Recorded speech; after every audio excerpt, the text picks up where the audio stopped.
Welcome to fourth grade math. This is lesson 160 and 161. So this is our double up for math.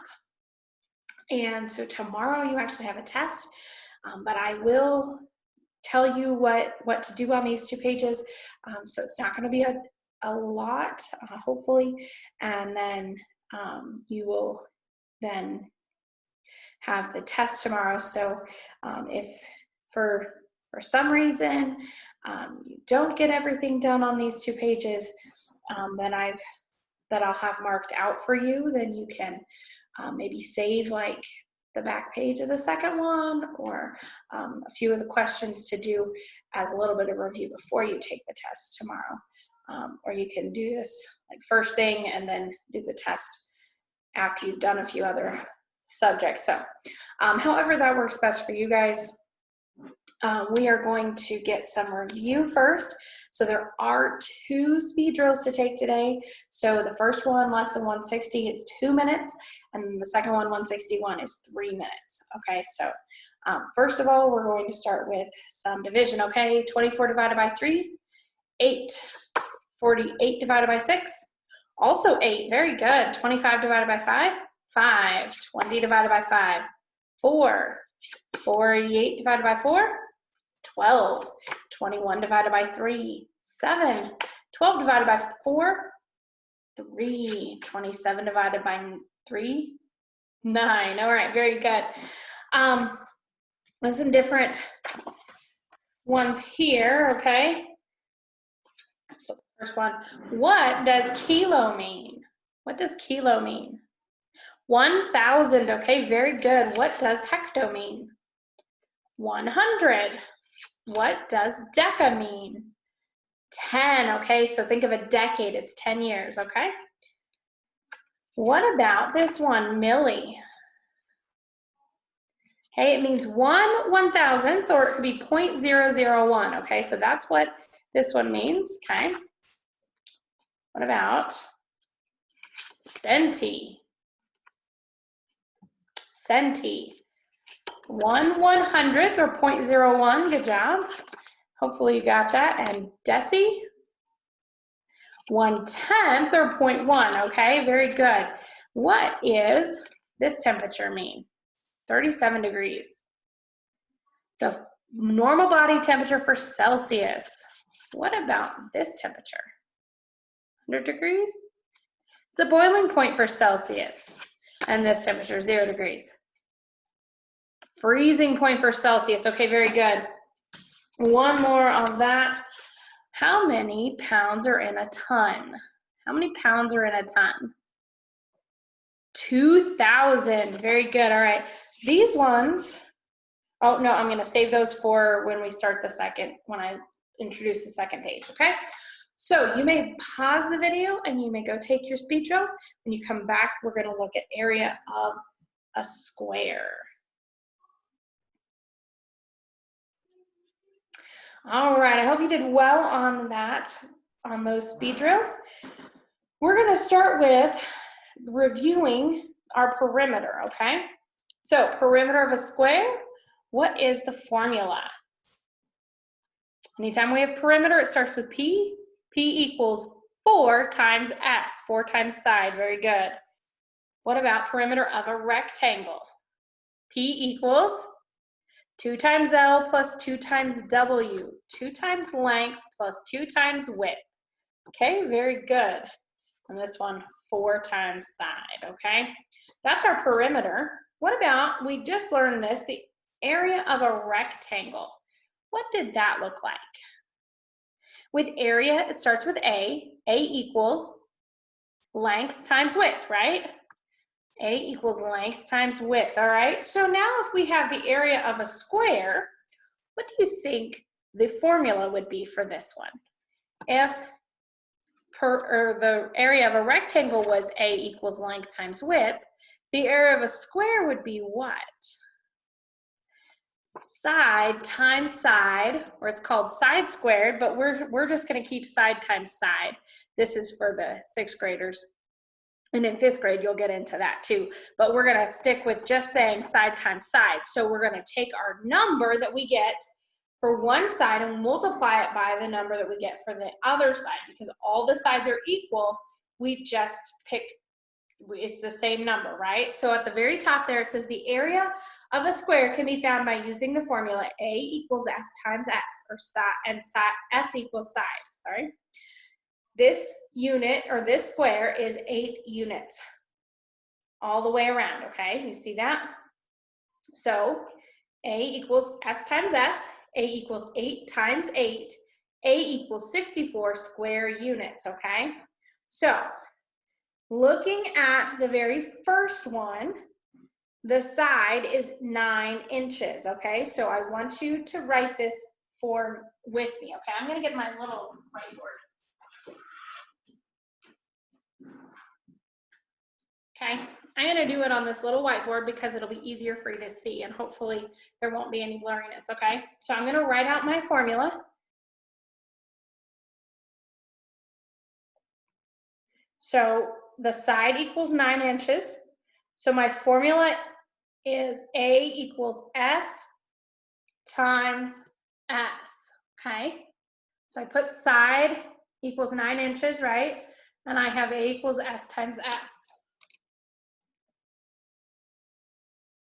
So now I'm gonna plug in the numbers. So what was my side? What amount was my side? 9, right? So 9 times 9. And then I have A equals again, all right? So this is exactly as I want you guys to be doing these on your page, because this is called showing your work, okay? Doing this shows me that you understand how to do it, okay? So A equals S times S, A equals 9 times 9, and then 9 times 9 would be what? What are we putting there? 81, okay? 9 times 9 is 81, and with our area, we always put square inches, okay? SQ, sorry, it's hard to have my face in the screen and this one in the screen. A equals 81 square inches, SQ period, IN period, okay? So that is how that I want this written out. So you may put that in for the very first one. You can pause the screen and write that down for the first one. So we've done the first one together. All right.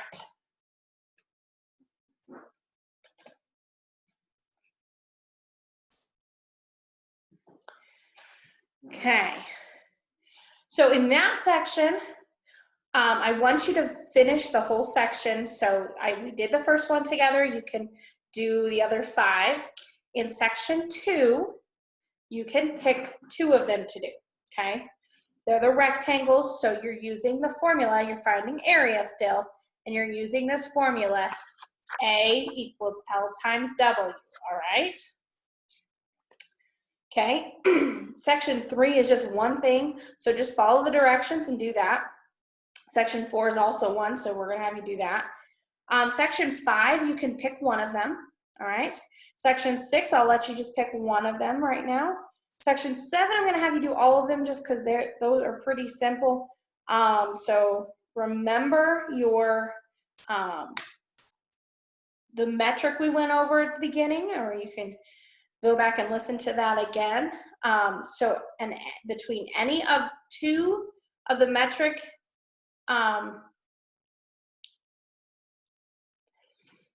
prefixes, so centimeter, decimeter, any of them that are right next to each other, there's 10 between them, okay? So it's 10 with those. And if you get stuck on those, you can let your parents know. And then there is the homework, so make sure that you fill in, do that homework, all right? So turning over to the next one, we're looking at square measures, okay? And there's 2 different ones that I want to show you. And so the first one is square inches in a square foot. So 1 square foot equals 144 square inches. And how we get that, I'm going to show you, okay? We may have done this before, but I just want to have a refresher because the square things are a little interesting. They're not too hard once you understand them, but they can be difficult to think about. Okay. All right. So how many inches are in 1 foot? All right. I want you to think how many inches are in 1 foot. All right. Good. 12. 12 inches in a foot. All right. Now we've got 12.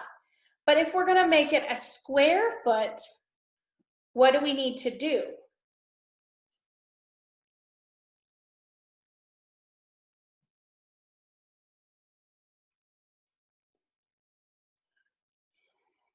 So if we want it to be square inches,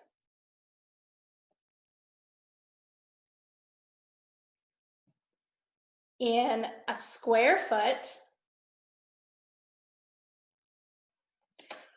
we need to square 12 inches, okay? And by squaring it, we multiply 12 times 12, okay? Do you see how we got 144? Because 12 times 12 is what? 144, okay? So when they ask you how many square inches are in a square foot, it's 144 because 12 times 12 is equal to 144, okay? Now, how many feet are in a yard? How many feet are in a yard? 3 feet, good job. Okay, 3 feet equals 1 yard, okay? So then how many square feet would equal 1 square yard? Okay, if 3 feet is equal to 1 yard, how many square feet would equal 1 square yard? We have to square again, right? We have to multiply this number by itself. 3 times 3, like we did with the 12. So 3 times 3 is what? 9, okay? So that is how we get 9 square feet in a square yard. All right, sorry, that was hard to hold. So let me just hold this now, okay? 9 square feet is equal to 1 square yard, okay? These are especially helpful in when you might be dealing with a piece of land, especially in a story problem. Because then knowing how many square inches is equal to a square yard, or square foot, I'm sorry, how many square inches are in a square yard, I still said that wrong, square inches in a square foot. Knowing how many square inches are in a square foot will help you when you figure out the cost of a piece of land. Most of them, though, will be in square feet and square yards. So that they would say that there are so many square feet or so many square yards, and would want to know how many square feet. Maybe they're charging in feet, but they tell you how many yards there are. But that sort of thing is what they like to do. Or if you're needing to put flooring somewhere, that also can be helpful. But that's more area. So, all right. With this page, I'm sorry, got a little sidetrack there. On the very first section, we're going to have you do it all. The second section, pick 2 of them. Section 3, pick 1. Make sure to do the check. Section 4, I'll let you pick one. Make sure to do the check. That's where you just reverse the numbers and multiply again. Turning it over, Section 5, pick 2 of them. Section 6, pick 1. Section 7, pick 2. And then there are 2 sections of homework to do. All right. So my recommendation is work through the sections that I've given you, skipping the homework, do both pages and skip the homework, and then come back to the homework if you have time. And if you don't have time within your allotted time that your parents give you, then save the homework and come back to it at a later today. Okay, so that is what we're working on, and tomorrow is a test, so you can be prepared for that. Don't forget to study your perimeter and area formulas, and so if you need to write those down again, be sure to do that. You can always go back to the beginning of the video when I was showing them and write them down. And then you'll be ready for that test tomorrow, okay? All right, have a good day, and we'll see you in the next lesson.